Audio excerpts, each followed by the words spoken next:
زدني علما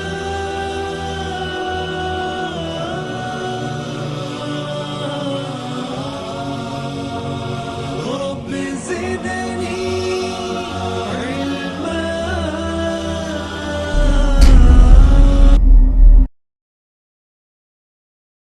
أعوذ بالله من الشيطان الرجيم. بسم الله الرحمن الرحيم. الحمد لله وحده والصلاة والسلام من لا على نبي بعد أما بعد فإن أصدق الكلام كلام الله وأصدق الهدى هدى محمد صلى الله عليه وسلم وشر الأمور محدثاتها وكل محدثة بدعة وكل بدعة ضلال وكل ضلالة في النار. قال الله تبارك وتعالى في كلامه العظيم: أعوذ بالله السميع العليم من الشيطان الرجيم. بسم الله الرحمن الرحيم. لا تجدوا قوما يؤمن بالله واليوم الآخر يوادون من حاد الله ورسوله ولو كانوا آباءهم وإخوانهم وعشيرتهم أولئك كتب في قلوبهم الإيمان وأيدهم بروح منه ويدخلهم جنات تجري من تحت الأنهار خالدين فيها رضي الله عنهم ورضوا عنه أولئك حزب الله ألا إن حزب الله هم المفلحون. وقال تعالى في كلام الآخر: وعن أبي موسى رضي الله عنه قال: قال النبي صلى الله عليه وسلم: أمانة للسماء فإذا ذهبت النجوم أتى السماء بما توعد. أنا أمانة لأصحابي فإذا ذهبت أتى أصحابي بما يوعدون. أمانة أصحابي لأمتي فإذا ذهبت أتى أصحابي بما يوعدون. رواه المسلم. معزز سامعین و معزز سامعات، نونہال معصوم بچوں، نوجوان دوستوں اور معزز اجلاء علماء کرام و دعاء کرام، آج بفضل اللہ تعالی مجھے بھی اس اصحاب محمد صلی اللہ علیہ وسلم کی کانفرنس میں مدعو کیا گیا۔ اللہ سبحانہ و تعالیٰ کا سب سے پہلے میں شکر گزار ہوں، اور پھر اصحاب محمد صلی اللہ علیہ وسلم کانفرنس کرنے والے ان تمام ذمہ داران کا بھی۔ آج کے جو عنوان دیا گیا ہے کہ صحابہ کرام رضی اللہ عنہم کی قربانیاں، یقیناً یہ بہت وسیع و عریض عنوان ہے۔ میں سب سے پہلے اللہ کی تعریف کے بعد درود و سلام بھیجتا ہوں تمام انبیاء علیہم السلام پر، بالخصوص جناب محمد رسول اللہ صلی اللہ علیہ وسلم پر۔ اصحاب کرام رضی اللہ عنہم کی قربانیاں اللہ سبحانہ و تعالیٰ نے قرآن مجید میں بیان فرمایا: والسابقون الاولون من المہاجرین والانصار والذین تبعوہم بإحسان رضی اللہ عنہم ورضوا عنہ۔ ان صحابہ کا ذکر کیا جو لوگ اول ایمان لائے اور بعد والے لوگوں کے لیے معیار بنے، ان کے لیے استقامت کا ذریعہ بنا۔ ان تمام اصحاب کرام رضی اللہ عنہم میں سے ایک صحابی ابو عبیدہ بن جراح رضی اللہ عنہ ہیں۔ ان کی بہت بڑی قربانی ہے۔ ان کی قربانی کوئی معمولی قربانی نہیں ہے۔ ابو عبیدہ بن جراح رضی اللہ عنہ یہ وہ صحابی رسول ہیں جو حضرت ابوبکر صدیق رضی اللہ عنہ کی دعوت پر اسلام قبول کیا، اور عثمان بن عفان رضی اللہ عنہ کے بعد ایمان لائے، اور ابو عبیدہ بن جراح رضی اللہ عنہ کا شمار ان اصحاب کرام رضی اللہ عنہ میں ہوتا ہے جنہوں نے اسلام قبول کرنے میں سبقت کی۔ آپ رضی اللہ عنہ، صدیق اکبر رضی اللہ عنہ کہ اسلام قبول کرنے کے بعد دوسرے روز ہی مسلمان ہو گئے۔ یہ وہ صحاب رسول ہیں۔ ان کی سب سے بڑی جو قربانی تھی وہ یہ تھی کہ جب ہجرت کرنے کی باری اور ہجرت کر کے جب مدینہ چلے گئے اور بدر کبریٰ کا جب معاملہ آیا ابو عبیدہ بن جراح رضی اللہ عنہ نے بہت بڑی قربانی دی. ان کا آمنا سامنا، ان کا مٹ بھیڑ، ان کی لڑائی، ان کے جھگڑا ان کے والد کے ساتھ کئی بار سامنے آئے. کون؟ جراح. کئی مرتبہ تلوار کے زد میں آئے، چھوڑ دیا گیا کہ والد ہے. لیکن جب آخری مرتبہ سامنے آیا تو اس دلیری کے ساتھ لڑے کہ آن کے آن ان کی کھوپڑی زمین پر گری پڑی، اور مارنے والے کوئی اور نہیں، یہ ابو عبیدہ بن جراح رضی اللہ عنہ تھے.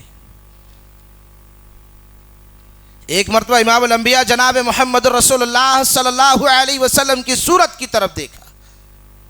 ادھر جنت دکھائی دے رہی ہے، ادھر کفر و شرک دکھائی دے رہا.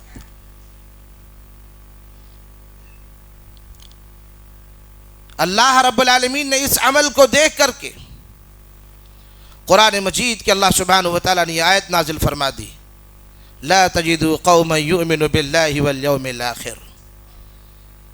تم کبھی نہ پاؤ گے جو لوگ ایمان لائے اور آخرت پر ایمان رکھنے والے ہیں، جو اللہ پر اور آخرت کے دن پر ایمان رکھنے والے ہیں، وہ ان لوگوں سے محبت کرتے ہیں جنہوں نے اللہ اور اس کے رسول سے محبت کی ہے. جنہوں نے اللہ اس کے رسول کی مخالفت کی ہے، ان تم کبھی نہیں پاؤ گے کہ ان کے دلوں میں ان کی محبت ہو. کس سے؟ اللہ اس کے رسول سے. جس نے مخالفت کی ان کے دلوں میں کبھی ان کی محبت نہیں ہوگی جس نے ایمان اللہ اور آخرت کے دن پہ رکھا ہے. کیا وجہ تھی؟ کون سا ایمان تھا؟ کیا قربانی دی؟ آج اگر معاملہ ہمارے درمیان کچھ آ جائے، کسی عہدے والے کی بات آ جائے، بھائی کی آ جائے، سگے بھائی کی ہو، رشتہ داری کا مسئلہ ہو، حق اور باطل کے درمیان فرق کرنا ہو، تو ہم ایک دوسروں کی صورتیں دیکھ لیتے ہیں اور وہاں ان کی حق گوئی کے بجائے ہم یا تو خاموش ہو جاتے ہیں یا تو ان کی جھوٹ میں ہاں میں ہاں ملا کر کے ان کی تائید کر دیتے ہیں. یہ ہمارا ایمان ہے. اللہ نے فرمایا: لا تجدوا قوما یؤمنون باللہ والیوم الآخر. جو ایمان رکھتے ہیں اللہ پر اور آخرت کے دن پر، ان کے دلوں میں ان کی محبت نہیں ہے. جو من حاد اللہ ورسولہ، جو اللہ اس کے رسول کی مخالفت کرتے ہیں. وَلَوْ كَانُوا آبَاءَهُمْ وَإِخْوَانُهُمْ، چاہے ان کے تلوار کے زد میں ان کے والد آ جائیں، اللہ اکبر، ان کے بھائی آ جائیں یا ان کے بیٹے آ جائیں،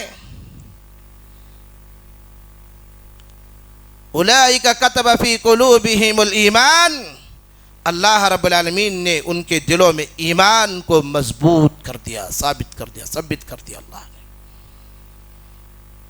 اپنی طرف سے اللہ رب العالمین نے ایک روح عطا کر کے ان کو قوت بخشی ہے. وہ ان کو ایسی جنتوں میں داخل کرے گا جن کے نیچے نہریں بہہ رہی ہوں گی، ان میں وہ ہمیشہ رہیں گے. اللہ ان سے راضی ہوا اور وہ اللہ سے راضی ہو گئے. اور یہی وہ لوگ ہیں جو اللہ کا گروہ ہے. اولئک حزب اللہ الا ان حزب اللہ هم المفلحون. یہ وہ لوگ ہیں جو اللہ کی گروہ ہیں. خبردار رہو، اللہ کا گروہ فلاح پانے والا ہے. سورۃ المجادلہ میں آیت نمبر 22 میں اللہ رب العالمین نے یہ بیان فرمایا.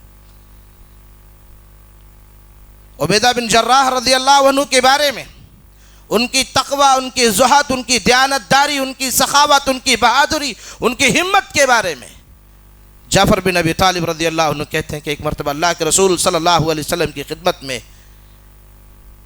عیسائیوں کی ایک قافلہ آیا اور اللہ کے رسول سے درخواست کیا ہے: اللہ کے رسول، آپ اپنے صحابہ کرام رضی اللہ عنہم میں سے ہمارے ساتھ کسی ایسے شخص کو روانہ فرمائیں جسے آپ مناسب سمجھتے ہوں، وہ ہمارے باہمی اختلافات کو ختم کر دے اور جو شومی قسمت سے شدت اختیار کر چکے ہیں.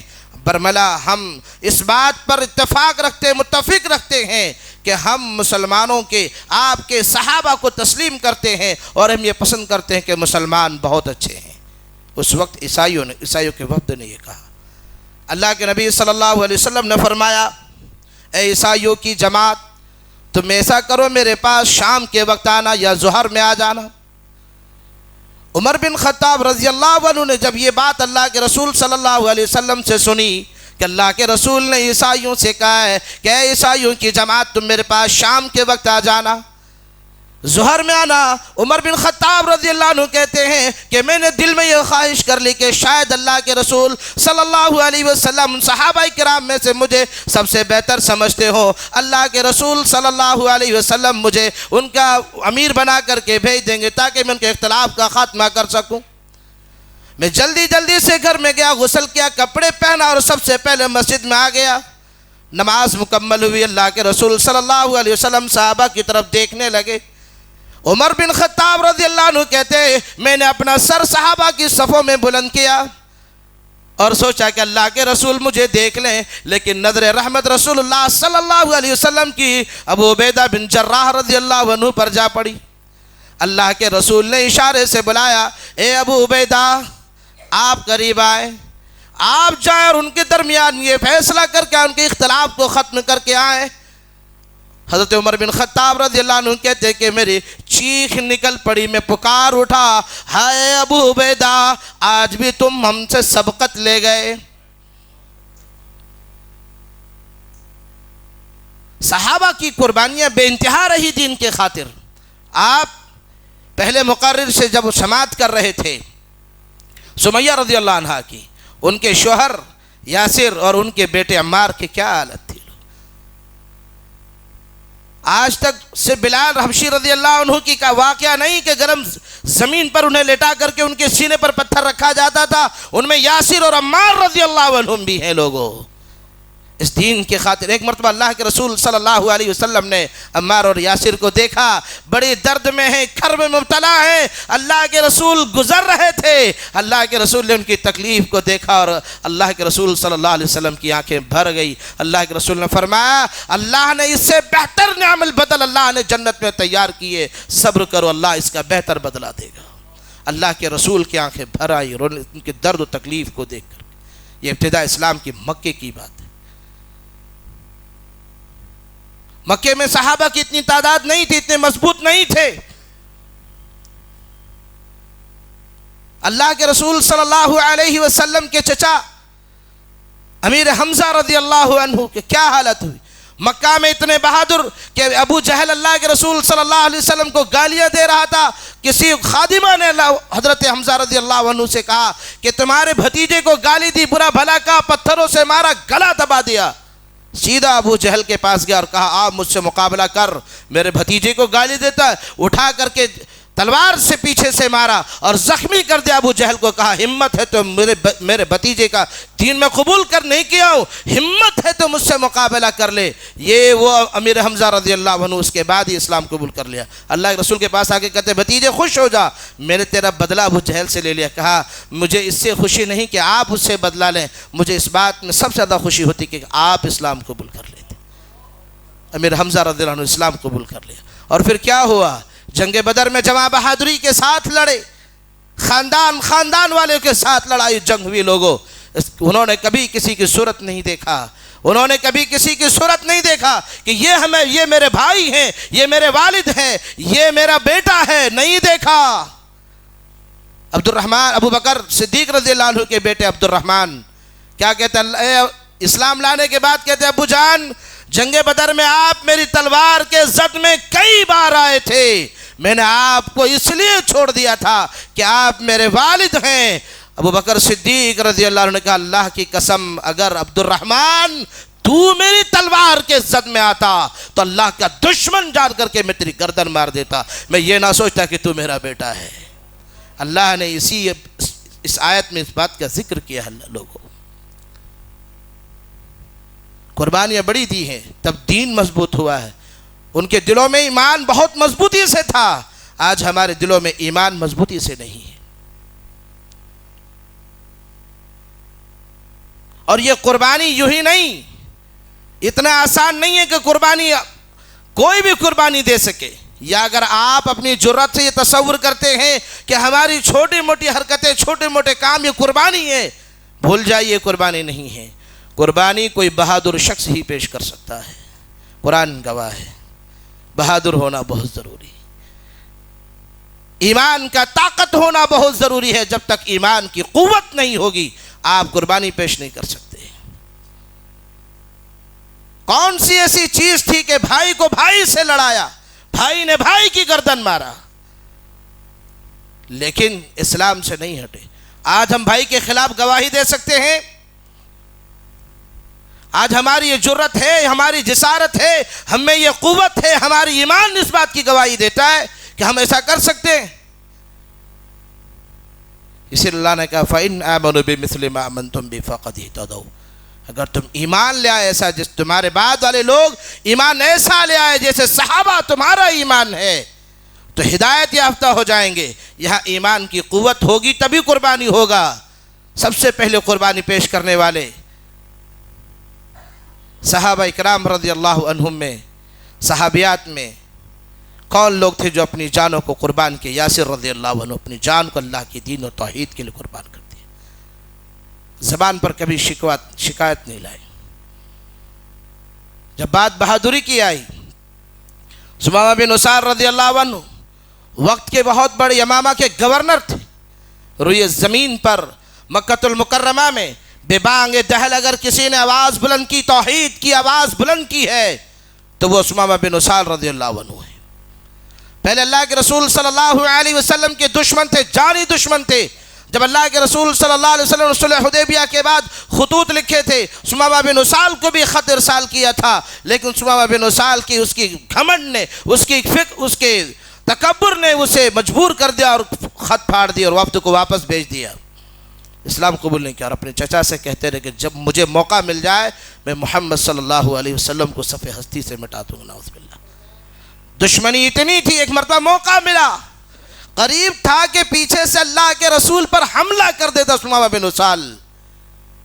نہیں, ان کے چچا نے ہاتھ روک لیا, نہیں خبردار ایسا نہیں کر سکتے. تو وہ بدلہ نہ لے سکنے کی صورت میں کئی صحابہ کرام کو دھوکے سے محاصرہ کر کے ان کا قتل کر دیا, خون بہا دیا. اللہ کے رسول صلی اللہ علیہ وسلم نے عام اعلان کر دیا جہاں بھی ثمامہ بن اسال ملے اسے زندہ یا مردہ لے کر قتل واجب, قتل کر دو. تھوڑے ہی دن گزرے تھے ثمامہ بن اسال یمامہ سے اپنے باطل معبودوں کو خوش کرنے کے لیے ساز و سامان کے ساتھ سفر کر رہا تھا. مدینے سے گزر ہو رہی تھی. صحابہ مدینے کی رکھوالی کے لیے گشت کرتے تھے, رات کو دیکھتے تھے, اپنے محلے کے اپنے شہر کی حفاظت کے لیے گھومتے تھے. اب ردم دیکھا کہ کوئی وقت کوئی قافلہ کوئی شخص جا رہا, پکڑ لیا, گرفتار کر لیا, مسجد نبی کی پلر میں لا کر کے باندھ دی. انہیں نہیں, صحابہ کو نہیں پتا کہ جس کو ہم نے گرفتار کیا یہ کون ہے, انہیں نہیں معلوم. اللہ کے رسول صلی اللہ علیہ وسلم فجر کی نماز میں آئے, دیکھتے ہیں کہ یہ ثمامہ بن اسال ہے. پوچھتے ہیں تمہیں پتا ہے کہ یہ کون ہے؟ کہا نہیں معلوم کہ کون ہے, ہم نے بس رات ان کو دیکھا کہ یہ گزر رہا تھا, ہم نے اسے گرفتار کر لیا. اللہ رسول صلی اللہ علیہ وسلم فرمایا جسے تم نے گرفتار کیا یہ کوئی اور نہیں, یہی ثمامہ بن اسال ہے. لوگوں اندازہ لگا لو, اگر ہمارے بیچ جس شخص کے بارے میں یہ اعلان عام ہو جائے کہ اس کا قتل ضروری ہے, قتل کر دو, اگر وہ ہمارے بیچ آ جائے اور ہم نہیں پہچانتے, جب پتہ چل جائے کہ یہی فلاں آدمی ہے, کس کس کے ہاتھ رکے ہوئے رہیں گے. ایمان کا جذبہ تھا. صحابہ کرام رضی اللہ عنہم کی ہاتھ تلوار کے دستے پہ چلی گئی.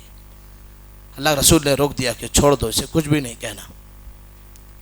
اللہ رسول صلی اللہ علیہ وسلم نے ثمامہ بن اسال کی خیریت دریافت کی اور مہمان کی میزبانی کی انداز میں اپنی اونٹنی کے دودھ ثمامہ بن اسال کو پیش کرایا. 3 دن تک اللہ کے رسول صلی اللہ علیہ وسلم پوچھتے رہے, انکار کرتا رہا, نہیں یا تو مجھے چھوڑ دو, جو میں نے یقیناً تمہیں صحابہ کا میں نے خون بہایا, میرا قتل واجب ہے, یا تو مجھے مار دو یا اس کے بدلے جو آپ چاہیں یمامہ سے آپ کے قدموں میں مالوں کا انبار لگا دوں گا, مجھے یا تو چھوڑ دیا جائے یا مجھ پر رحم کر دیا جائے. اللہ رسول صلی اللہ علیہ وسلم 3 دن تک اسے اسلام کی دعوت دی. 3 دن تک اسی مسجد نبوی میں رہا, صحابہ کو نماز پڑھتے ہوئے دیکھا, اللہ کے رسول کو دیکھا. تیسرے دن پوچھا ثمامہ تیرا کیا حال ہے؟ کہا وہی جو کل تھا. اللہ رسول نے کہا اب اسے آزاد کر دو, چھوڑ دیا. ثمامہ بن اسال مسجد سے باہر نکلا, بقیع قبرستان کے برابر میں کوئی گڑھا تھا یا پانی کی کوئی جگہ تھی، وہاں گیا اور غسل کیا، واپس آیا اور مسجد میں آ کر کے اسلام کا اعلان کیا کہ میں اسلام قبول کرتا ہوں۔ اللہ کے رسول صلی اللہ علیہ وسلم سے جب شہادت دی تو اللہ کے رسول صلی اللہ علیہ وسلم نے اس کے شہادت کو قبول کرنے کے بعد اللہ کے رسول صلی اللہ علیہ وسلم نے صحابہ کا بھائی بنایا، اس دشمن کو اس بھائی بنایا۔ اللہ کے رسول صلی اللہ علیہ وسلم سے کہنے لگے، اللہ کے رسول جو ایمان پہلے قبول کرتے ہیں نا، ان کا جذبہ بہت بلند ہوتا ہے، ان کو لگتا ہے کہ آج اور آن کے آن میں آج پورے حیدرآباد میں لوگوں کو مسلمان بنا دوں گا، مجھے سمجھ میں آ گیا، تجھے کیوں نہیں آتا دین سمجھ؟ کہ اللہ کے رسول میں نے جتنے صحابہ کا خون بہایا، جب تک میں کافروں کا خون اتنا نہ بہا لوں سکون سے نہیں بیٹھوں گا۔ اللہ کے رسول مجھے اجازت دیجیے۔ اللہ کے رسول نے کہا تم کہاں جا رہے تھے؟ کہ میں عمرہ کے لیے جا رہا تھا۔ اللہ کے رسول نے کہا جب تو کفر کی حالت میں جا رہا تھا اب اسلام کی حالت میں عمرہ کے لیے جاؤ۔ اللہ کے رسول نے عمرہ کے مکمل طریقے سکھائے، تلبیہ سکھائے، سفر کر کے جیسا مکہ پہنچے، اللہ کے رسول صلی اللہ علیہ وسلم کے حکم کے موافق مکہ کی گلیوں میں، مکہ کی ان وادیوں میں تلبیہ بے بانگ دہل پکارنے لگے، لبیک اللہم لبیک لا شریک لک لبیک ان الحمد والنعمت پکارنے لگے۔ کافروں نے دیکھا کیا ہو گیا ہے، وہ محمد بن عبداللہ جس کی جرات اور جسارت اور ہمت نہ ہو سکی، وہ عمر بن خطاب، وہ امیر حمزہ، وہ مکے میں آ کر کے اتنے بے بانگ دہل تلبیہ نہ پڑھ سکے، توحید نہ پکار سکے، اس کی اتنی جرات، یہ ہے کون؟ لوگ گھروں سے باہر نکلے، لوگوں نے دیکھا طواف کر رہے ہیں یہ ثمامہ بن اسال، یہ کوئی اور نہیں یمامہ کا گورنر ہے۔ لوگوں کی اتنی ہمت نہیں ہو رہی کہ ثمامہ بن اسال کو روک دے یا ٹوک لیں۔ کچھ 3 شریر نوجوانوں نے کوشش کی تو مکہ کے بڑے بزرگ جو تھے ان کے کافروں کو کہا خبردار، اگر ثمامہ کو اگر تم نے روک دیا تو بھوک سے مارے جاؤ گے، لہذا ترکیب اختیار کرو، چال چلو۔ چال کیا چلے؟ ثمامہ تم بے دین ہو گئے ہو؟ کہا نہیں، میں پہلے بددین تھا اب دیندار ہو گیا، اب دین میرے سمجھ میں آئی۔ ثمامہ بن اسال سے کسی کی نظر آنکھوں میں آنکھیں ڈال کر کے اللہ کی توحید کو بے بانگ دہل جو بلند کیا مکہ المکرمہ میں ثمامہ بن اسال رضی اللہ عنہ۔ تو یہ بہادری ہوگی، ہمت ہوگا، تب جا کر کے کوئی کام بن سکتا ہے۔ اور اگر ہمارے دل ایسے ہی کمزور رہے، ہمارے دلوں میں وہ قوت نہ رہی، ہمارے دلوں میں اگر وہ توانائی نہ رہی، ہمت و جسارت پیدا نہیں ہو سکتی ہے کہ ہم کچھ کام کر سکیں۔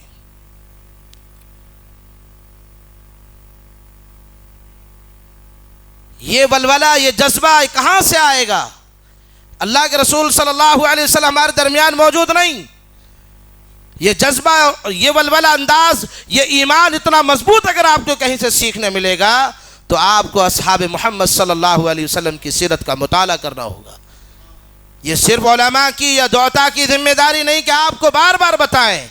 آپ اصحاب محمد صلی اللہ علیہ وسلم کی ذمہ داری کیا تھی، کیسے انہوں نے سب سے پہلے اپنی انا کو مارا اور ہر اس چیز کو قربان کرنے کے لیے تیار تھے اللہ کی دین کے لیے۔ آج ہم اللہ کی دین کے لیے اپنے وقت کی قربانی نہیں دے سکتے، ہم اپنی انا کی نہیں دے سکتے، ہم اپنی ضرورتوں کی قربانی نہیں دے سکتے ہیں۔ ضرورت ہے ہمیں کہ ہم صحابہ جیسا اپنا ایمان مضبوط کریں، صحابہ جیسا اپنا ایمان مضبوط کریں۔ اللہ کے رسول صلی اللہ علیہ وسلم نے فرمایا ستارے آسمان کی امان ہے، جب ستارے بے نور ہو جائیں گے تو آسمان پھٹ پڑے گا۔ اسی طرح میں میرے صحابہ کا امان ہوں۔ جو آسمان سے وعدہ کیا گیا ہے جب وہ اللہ تبارک و تعالیٰ ستاروں کو بے نور کر دے گا تو آسمان پھٹ جائے گا، ٹوٹ کر گر پڑے گا۔ میں میرے صحابہ کے لیے امان ہوں۔ جو وعدہ صحابہ سے کیا گیا ہے جب وہ وعدہ تکمیل ہو جائے گا، پورا ہو جائے گا تو میرے صحابہ میں اختلاف و انتشار آ جائے گا، پھوٹ پڑیں گے۔ یہ یقیناً اللہ کے رسول صلی اللہ علیہ وسلم کے وفات کے دن ہی صحابہ میں اختلاف ہو گیا تھا۔ وہ عمر رضی اللہ عنہ کہتے ہیں نہیں، اللہ کے رسول کی موت ہی نہیں ہوئی، اللہ کے رسول کا انتقال ہی نہیں ہو سکتا، جو کہے گا مر گیا میں اس کی گردن مار دوں گا۔ ابوبکر صدیق رضی اللہ عنہ اللہ کے رسول صلی اللہ علیہ وسلم کے پیشانی کو بوسہ دیتے ہیں، ممبر رسول کے قریب کھڑے ہو کر کے خطبہ دیتے ہیں اور کہتے ہیں وما محمد الا رسول قد خلت من قبلہ الرسل فإن مات او قتل انقلبتم علی عقبیکم۔ جب اس آیت کو سنتے ہیں عمر رضی اللہ عنہ اسی جگہ زمین پر بیٹھ جاتے ہیں، ایسا لگتا ہے جیسے ان کے پیروں سے جان ختم ہو گئی ہے، زمین تنگ ہو گئی ان کے لیے۔ ایسا لگا جیسے ابو بکر قرآن اللہ کے رسول صلی اللہ علیہ وسلم پر نازل ہوا ہے، ایسا لگا جیسے عمر کہتے ہیں ایسا لگا جیسے ابو بکر پر نازل ہو رہی تھی یہ آیت۔ اللہ اکبر، اختلاف ہو گیا تھا۔ ابو بکر صدیق رضی اللہ عنہ اختلاف کا مسئلے کا حل بھی یہیں آ کر کے دیا۔ یہ بھی ایک قربانی کی اپنی انا کو، اپنی ضرورت کو، اپنی بات کو اگر غلط ہیں فوری طور پر رجوع کر لیں، تاخیر نہ کریں کسی بھی مسئلے۔ اللہ کے رسول صلی اللہ علیہ وسلم فرمایا میں میرے صحابہ کے لیے امان ہوں، جب میرے صحابہ کے درمیان میں نہیں رہوں گا تو صحابہ سے جو وعدہ کیا گیا ہے وہ پورا ہو جائے گا، اور میرے صحابہ میری امت کی امان ہیں، اور جب میرے صحابہ کا اس امت کے درمیان سے میرے صحابہ کا رخصت ہو جائے گا، جب انتقال ہو جائیں گے سب کے سب صحابہ چلے جائیں گے تو یہ بکھر جائیں گے۔ صحابہ نے پوچھا اللہ کے رسول صلی اللہ علیہ وسلم سب سے بہترین دور کون سا دور ہوگا؟ اللہ رسول فرمایا قرنی ثم الذین یلونہم ثم الذین یلونہم، میرا زمانہ، میرے بعد والا، پھر ان کے بعد والا۔ اس وقت اللہ کے رسول صلی اللہ علیہ وسلم کے صحابہ نے دریافت کر لیا، پوچھ لیا، ذرا اندازہ لگا لو جن چیزوں کے بارے میں اللہ کے رسول صلی اللہ علیہ وسلم نے حرام قرار دے دیا ہے، آج ہم اللہ کے رسول صلی اللہ علیہ وسلم کی شریعت کے ماننے والے، دین کے ماننے والے، قرآن کے پڑھنے والے، سنت رسول کو، حدیث کو سننے والے ہیں، پڑھنے والے ہیں، کیا ہماری زندگی میں وہ جذبہ آتا ہے، وہ ہمارے قلبوں میں وہ دین موجود ہے، کیا وہ تڑپ ہے جو صحابہ میں تھا؟ اللہ کے رسول سے ایک بار کوئی بات سن لیتے، دوسری مرتبہ زندگی میں ان سے وہ خطا نہیں ہوتی تھی۔ آج شراب اور قتل عام ہے ہمارے درمیان، صحابہ کو صرف ایک بار 5 مرتبہ شراب حرام کلی طور پر حرام کر دیا گیا، مدینے سے صحابہ نکال کر پھینک دیا۔ آج کسی شرابی سے کہو، کسی گٹکا کھانے والے، وہ کیا بولتے ہیں، زردہ کھانے والے، گٹکا کھانے والے لوگوں سے پوچھ لیا جائے آپ اسے ترک کیوں نہیں کر سکتے؟ نہیں میری عادت ہو گئی،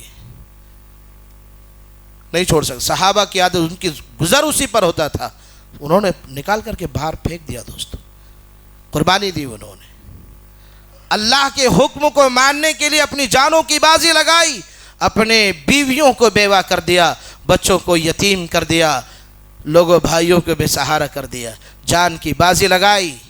یہی وہ ابو عبیدہ بن جراح رضی اللہ عنہ جنگ احد میں اللہ کے رسول صلی اللہ علیہ وسلم کے ساتھ ہیں، اور ان 10 صحابہ کرام میں جو محاصرہ کیا تھا اللہ کے رسول صلی اللہ علیہ وسلم کا، ان میں سے عبیدہ بن جراح رضی اللہ عنہ بھی ہیں۔ یہی وہ جنگ ہے جس میں اللہ کے رسول صلی اللہ علیہ وسلم کے ذرا کی 2 کیلیں رخسار پہ چبھ گیا تھا، دانتوں میں جا کر کے چبھ گیا تھا، اللہ کے رسول صلی اللہ علیہ وسلم زخمی ہو گئے تھے۔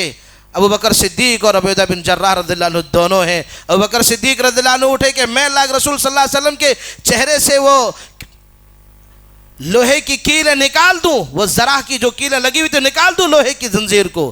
اللہ کے رسول صلی اللہ علیہ وسلم کے صحابی ابو عبیدہ بن جراح رضی اللہ عنہ کہا اے ابو بکر یہ خدمت کا موقع مجھے دے دو، اللہ کے لیے اس خدمت کا موقع مجھے دے دو۔ عبیدہ بن جراح رضی اللہ عنہ کے جذبے کو دیکھ کر اجازت دی۔ ابو عبیدہ بن جراح رضی اللہ عنہ نے اپنے دانت کے ثنایا اولیاء سے اللہ کے رسول صلی اللہ علیہ وسلم کے چہرے پہ جو زنجیر، جو لوہا گڑ گیا تھا، اپنے دانتوں سے پکڑا اور اتنی مضبوطی سے پکڑ کر نکالا کہ دانت تک ابو عبیدہ کا ٹوٹ گیا تھا۔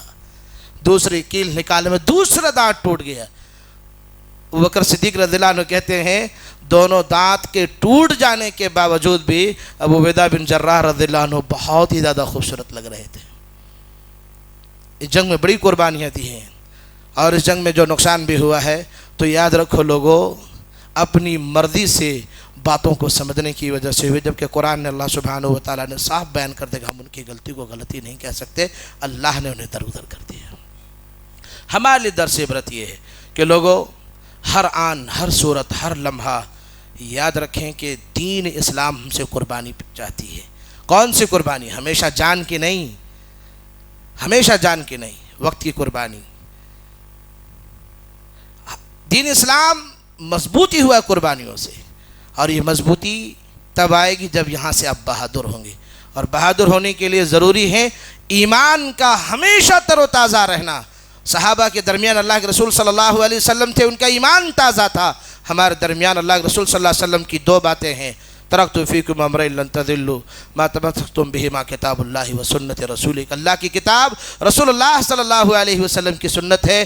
لوگ اللہ کے لیے اللہ کے رسول صلی اللہ علیہ وسلم کی سنت کو، رب سبحانہ و تعالیٰ کے قرآن کو مضبوطی سے تھام لو، انشاءاللہ کامیاب ہو جائیں گے، اور انشاءاللہ ثم انشاءاللہ ہماری قربانی بھی ضائع نہیں جائے گی۔ رب سبحانہ و تعالیٰ سے ہم دعا کرتے ہیں الہ العالمین کہنے سننے میں جو بھی خطا ہوئی اللہ تو درگزر فرما، اور العالمین جو صحیح باتیں ہیں اللہ ہم سب کو اس پر عمل کی توفیق دے۔ الہ العالمین جب تک اس سورہ زمین پر ہمیں زندہ رکھ، ایمان و اسلام کی حالت پر رکھ، اور الہی جب ہمارا خاتمہ ایمان بالخیر و توحید باللہ پر ہو، آمین تقبل یا رب العالمین۔ وآخر دعوانا ان الحمدللہ رب العالمین۔ چمن میں پھول رہے تو کھلیں گے، چمن میں پھول رہے تو کھلیں گے، اور زندگی رہی تو انشاءاللہ رئیس اللہ سلفی پھر ملیں گے۔ السلام علیکم ورحمۃ اللہ وبرکاتہ۔ رب اشرح لي صدري ويسر لي أمري واحلل عقدة من لساني يفقه قولي رب اشرح لي صدري ويسر لي أمري واحلل عقدة من لساني يفقه قولي